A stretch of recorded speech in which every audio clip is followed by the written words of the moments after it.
Assalamualaikum warahmatullahi wabarakatuh. Izin memperkenalkan diri, nama saya Delia Safitri dengan NPM 21210200004 dari HTNA. Di sini saya akan menjelaskan tentang substansi hukum Islam. Yang pertama, makna hakikat sesuatu menurut filsafat. Definisi hakiki atau esensial adalah pernyataan hakiki sesuatu, yaitu suatu pengertian yang abstrak, hanya mengandung unsur-unsur pokok yang diperlukan untuk memahami suatu golongan dan untuk membedakannya dari golongan-golongan lainnya, sehingga sifat-sifat golongan tersebut tidak termasuk dalam hakikat sesuatu itu. Definisi yang disebut dengan ilmu mantik atau logika sebagai jam'i atau memuat dan mani sebagai atau menolak adalah definisi yang paling penting dalam ilmu pengetahuan dan filsafat. Definisi itu tersusun dari jenis yang terdekat atau genus proximum dan perbedaan spesifik.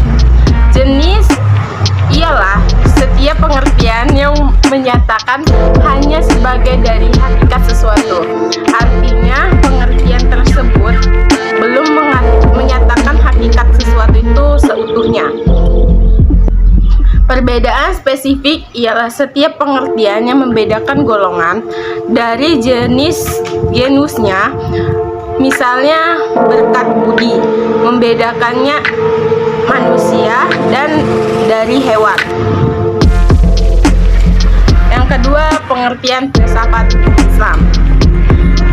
Filsafat hukum Islam terdiri dari 3 kata, yaitu filsafat, hukum, dan Islam. Filsafat hukum adalah pengetahuan tentang pemikiran mendalam, sistematis, logis, dan radikal tentang berbagai aturan yang berlaku dalam kehidupan manusia, baik aturan bermasyarakat maupun aturan berbangsa dan bernegara. Hukum adalah peraturan-peraturan yang perbuatan dan tingkat laku manusia dalam lalu lintas hidup. Secara ringkas, hukum berarti ketetapan. Adapun pengertian filsafat hukum Islam.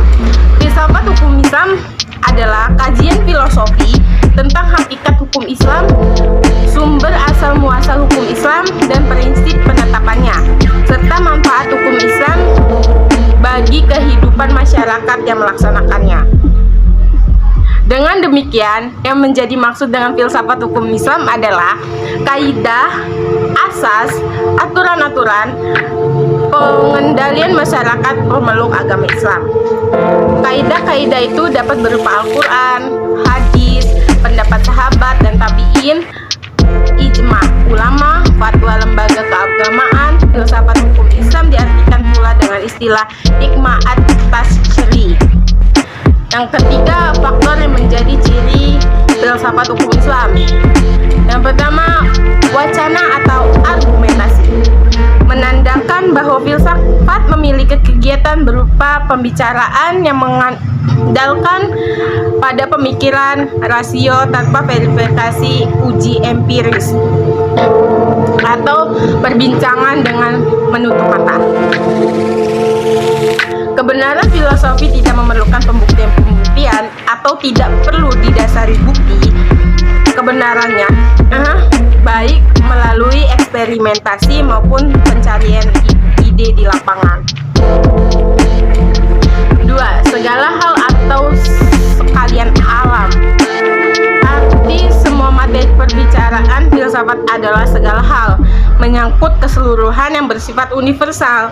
Tidak ada yang tidak tersentuh oleh pembicaraan filsafat.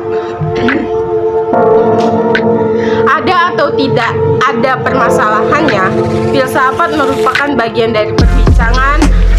Hal itulah yang membedakan antara filsafat dan ilmu pengetahuan yang membicarakan lingkup tertentu.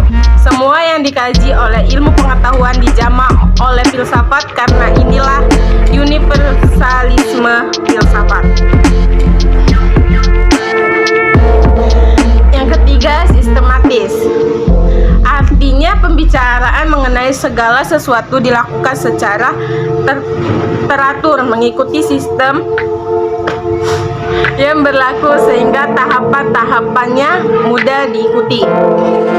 Dengan demikian, perbincangan tersebut tepat atau tidak dapat diikuti dan dikaji oleh orang lain, meskipun pada akhirnya hanya ada satu pengertian mengenai sesuatu yang dimaksud. Yang keempat, radikal. Artinya sampai ke akar-akarnya, sampai pada konsekuensinya yang terakhir. Radikal artinya akar, yang juga disebut arches sebagai ciri khas berpikir filosofi.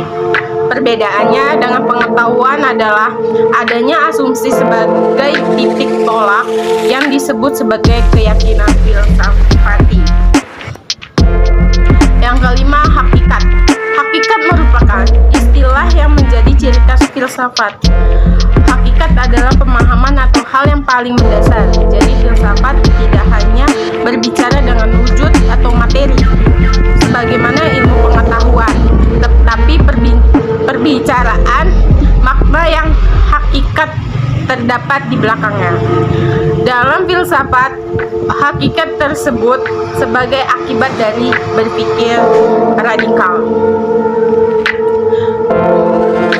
Berdasarkan 5 ciri berpikir filosofi tersebut, dapat diambil pemahaman bahwa filsafat merupakan kebebasan berpikir manusia terhadap segala sesuatu tanpa batas, dengan mengacu pada hukum keraguan atau atas segala hal, bahwa sekian alam dan segala hal dapat dilihat dari berbagai hal sudut melalui kontemplasi pemikiran yang sistematis, logis, dan radikal. Segala hal yang dipikirkan oleh filsuf berkaitan dengan hal-hal berikut. Yang pertama, berhubungan dengan sesuatu yang bersifat metafisik yang tidak dapat dilihat. Yang kedua, berhubungan dengan alam semesta yang fisikal dan terbentuk oleh hukum perubahan. Yang ketiga, segala sesuatu yang rasional dan irasional. Yang keempat, semua yang bersifat natural dan supranatural.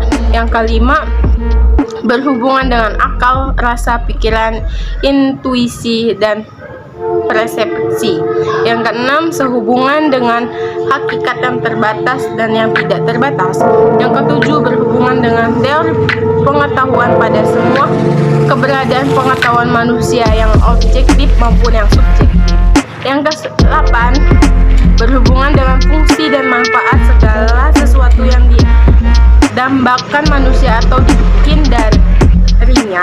Yang ke-9, berhubungan dengan kebenaran spekulatif yang bersifat rasional tanpa batas sehingga berlaku pemahaman dialektis terhadap berbagai penemuan hasil pemikiran manusia.